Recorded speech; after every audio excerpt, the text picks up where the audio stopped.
ginaganda ng pagpo-promote makabenta lang. No.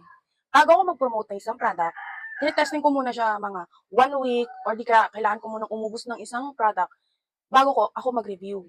Kasi nga sabi ko nga sa inyo, hindi ako mahilig sa free sample.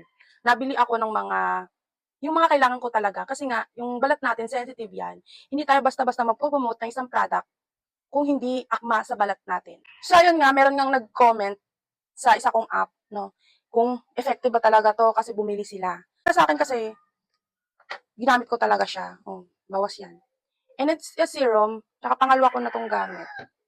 Yan. Organic kasi to. Nilalagay ko talaga to sa mukha ko.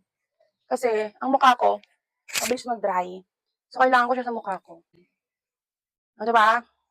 Kasi hindi tayo basta-basta mag-promote pag hindi effective. Kasi unang-unang masisira tayo mismo.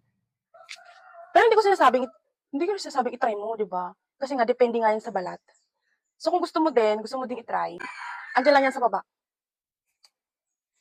Basta ang alam ko lang, bagay to sa mga sensitive skin, anti-wrinkle siya.